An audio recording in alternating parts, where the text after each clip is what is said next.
श्रीराम समर्थ.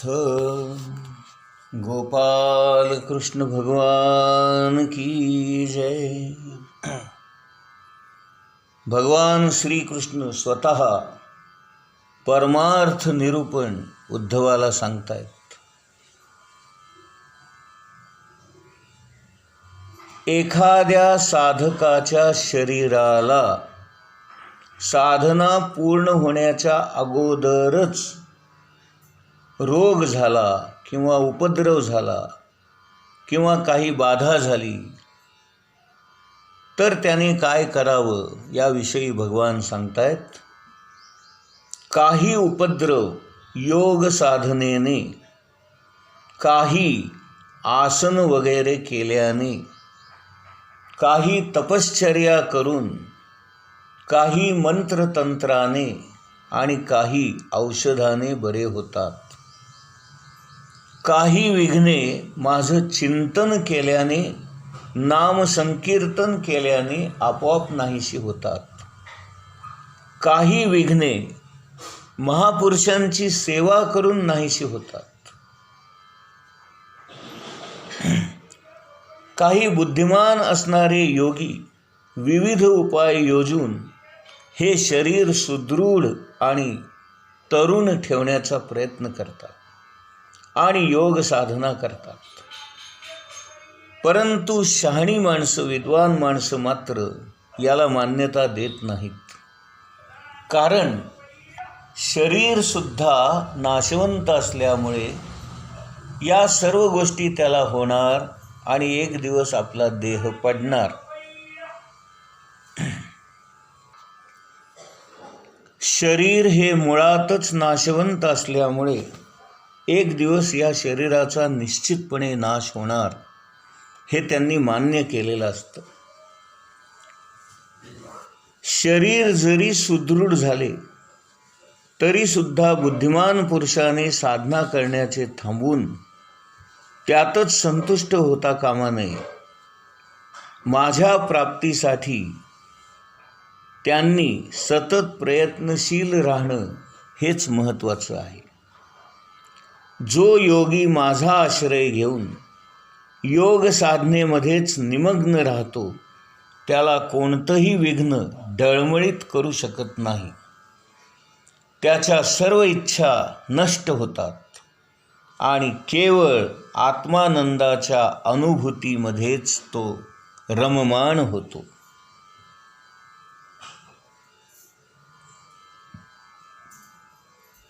उद्धव म्हणाला, महाराज, हे भगवंता, हे परमेश्वरा, मन ज्याच्या ताब्यात नाही त्याने ही योग साधना करणे हे अतिशय अवघड आणि कष्टाचे आहे. म्हणून आपण मला सहजपणे करता येईल असं सोपं काहीतरी साधन सांगा. कारण आमचं मन आमच्या ताब्यात राहत नाही. बहुतेक योगी वारंवार प्रयत्न करून सुद्धा मन ताब्यामध्ये न आल्यामुळे खिन्न होतात आणि मनोनिग्रह करण्याचे कष्ट तेवढे भोगतात.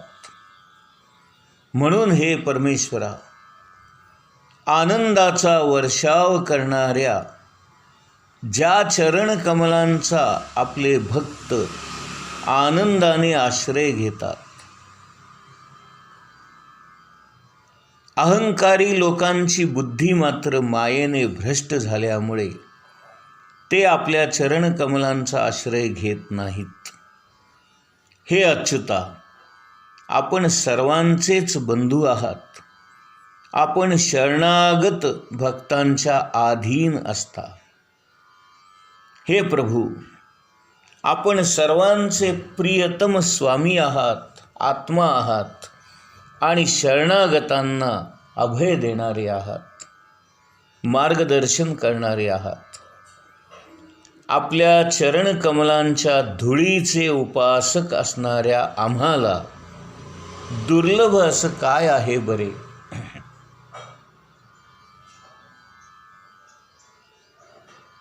शुकाचार्य परीक्षिताला सांगतायत, हे राजन, भगवान श्रीकृष्ण हे ब्रह्मदेव आणि महादेव या ईश्वरांचे सुद्धा ईश्वर आहेत. तेच आपल्या शक्तींनी ब्रह्मा विष्णू महेश इत्यादी रूपे धारण करून जगाची उत्पत्ती स्थिती आणि लय घडवून आणतात. हा एक त्यांचा खेळच चालतो. उद्धवाने अत्यंत प्रेमाने विचारलेल्या प्रश्नामुळे भगवान प्रसन्न झालेले आहेत आणि मोठ्याने हसून त्यांनी उद्धवाच्या या प्रश्नाचं उत्तर देण्यास सुरुवात केलेली आहे. भगवान श्रीकृष्ण म्हणतात, छान उद्धवा, मी आता तुला माझं अत्यंत मंगलमय असणारा धर्म सांगतो. त्या धर्माचं श्रद्धापूर्वक आचरण केल्याने मनुष्य जिंकण्यास अत्यंत कठीण अशा संसार रूपाला मृत्यूला सहजपणे जिंकून घेतो. ते रहस्य मी तुला सांगतो, ऐक. मनुष्याने आपली सगळी कर्मे माझ्यासाठीच करावीत आणि ती करत असताना माझं सतत स्मरण करावं. हा अभ्यासच आहे आणि तो हळूहळू वाढवावा. त्यामुळे मनुष्याचं मन आणि चित्त मला समर्पित होऊन जाईल. त्याचं मन व आत्मा माझ्या धर्मामध्ये रममाण होतील.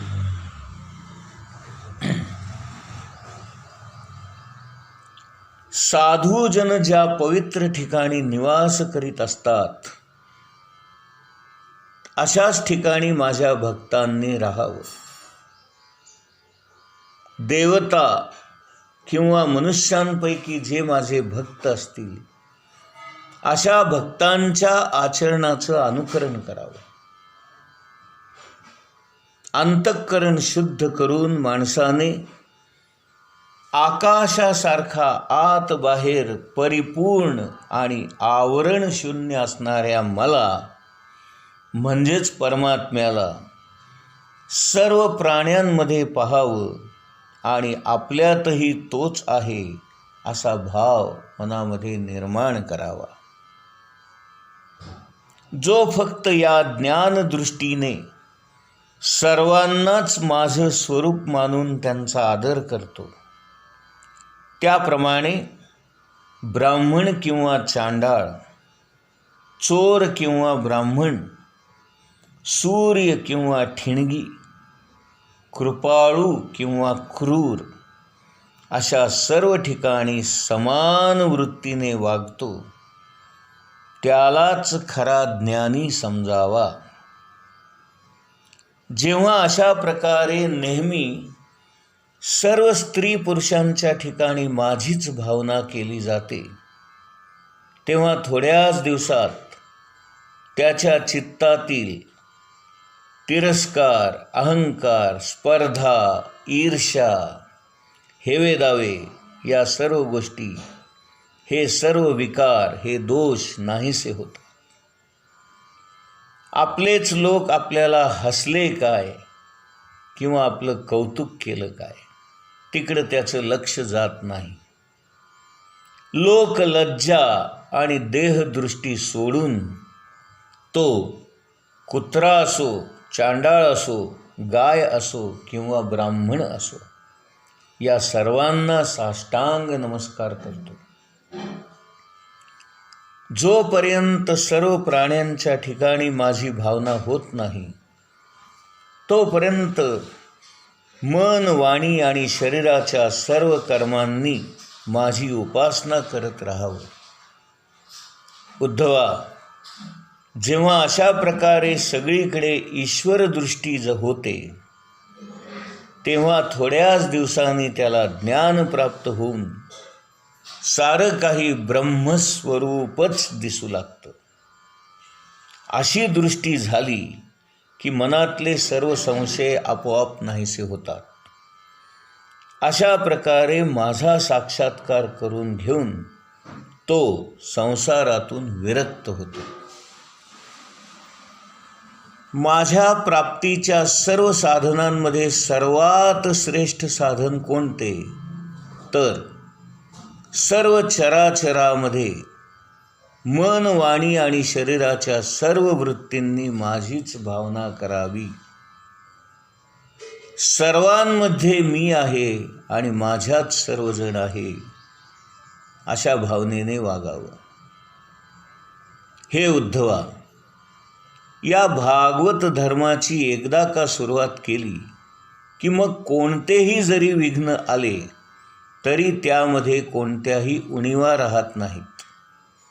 कारण हा भागवत धर्म अत्यंत निष्काम आणि निर्गुण असल्यामुळे मी त्याला सर्वोत्तम असं ठरवलं आहे. भय, शोक इत्यादी कारणामुळे उत्पन्न होणारी पळणे, रडणे, घाबरणे अशी निरर्थक कामेसुद्धा जे कोणी निष्काम भावनेने मला म्हणजेच परमात्म्याला समर्पित करतात तो सुद्धा धर्मच ठरतो. असत्य असणाऱ्या, नाशवंत असणाऱ्या या शरीराने सत्य आणि अमृत स्वरूप असणाऱ्या मला, परमात्म्याला प्राप्त करून घेणे हाच खरा पुरुषार्थ होय. हाच बुद्धिमत्तांचा विवेक होय आणि हेच आत्मज्ञानांचे ज्ञान होय. उद्धवा, ब्रह्मविद्येचे हे संपूर्ण रहस्य मी तुला सांगितलं. जे या ज्ञानाचं वर्णन मी तुला वारंवार सांगितलं, याचं मर्म जो जाणतो त्याच्या अंतःकरणातील सारे संशय नाहीसे होतात आणि तो मुक्त होतो. तो वेदांचेही परमरहस्य असलेला सनातन परब्रह्माची प्राप्ती करून घेतो. जो माझ्या भक्तांना हे चांगल्या रीतीने स्पष्ट करून सांगतो त्या ज्ञानदात्याला मी माझं स्वरूपसुद्धा देऊन टाकतो. उद्धवा, हा जो आपल्यातला पवित्र संवाद आहे, हा संवाद जो कोणी वाचेल, जो कोणी दुसऱ्यांना सांगेल, या ज्ञानदीपाने सारे जण पवित्र होतील यात शंकाच नाही. जे कोणी याचं नित्य पठन करेल, श्रवण करेल, त्याला माझी परमभक्ती प्राप्त होईल आणि तो कर्मबंधनातून मुक्त होईल. हे प्रिय सख्या, या परब्रह्माचं स्वरूप तू चांगल्या प्रकारे समजून घेतलंस ना?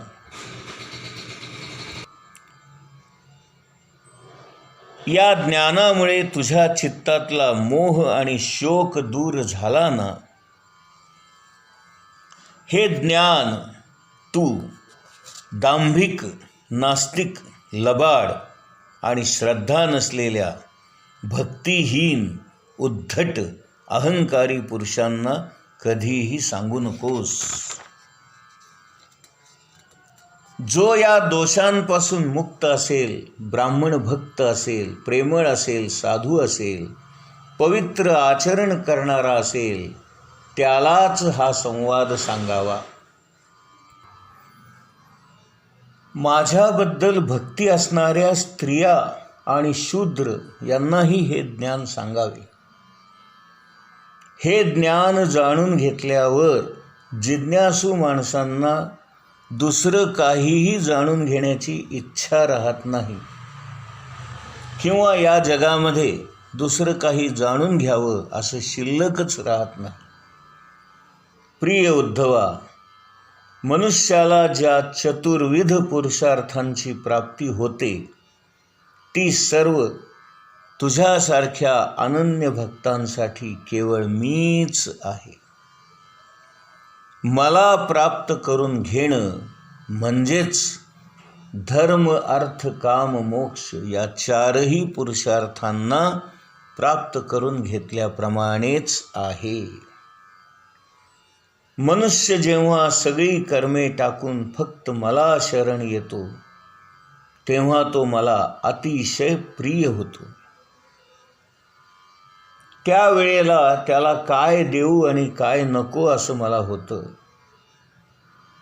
मग मी त्याला अमृतत्व प्राप्त करून देतो आणि तो ब्रह्मस्वरूप होतो आणि मला प्राप्त करून घेतो. तो माझ्या परमधामाला प्राप्त करून घेतो. शुकाचार्य राजा परीक्षिताला सांगतायत, हे राजन, भगवान श्रीकृष्णांचा हा उपदेश ऐकून उद्धवाचे डोळे अश्रूंनी भरून आले. त्याचा गळा प्रेमाने दाटून आला. भक्तिभावाने त्याने हात जोडले आणि तो तटस्थपणे स्तब्ध उभा राहिला. त्याच्याने काहीही बोलवेना. बराच वेळ अशा अवस्थेमध्ये राहिल्यानंतर स्वतःला सावरत तो म्हणाला, हे प्रभू, आपण माया व ब्रह्मदेव यांचेही मूळ कारण आहात. मी ज्या मोहरूपी अंधारात सापडलो होतो, तो अंधार तुमच्या सानिध्यामध्ये कुठल्या कुठे नाहीसा झाला. दयाळू असणाऱ्या अशा परम प्रिय आपण मला, आपल्या सेवकाला, हा ज्ञानरूपी दिवा दिला. आपण आपल्या मायेने मला स्नेहपाशांमध्ये बांधलं होतं आणि आज आपणच आत्मबोधाच्या तलवारीने ते सारे बंध पाश तोडून टाकलेत. मी आपणास नमस्कार करतो. हे प्रभू, आपण माझ्यावर कृपा करा. गोपाल कृष्ण भगवान की जय.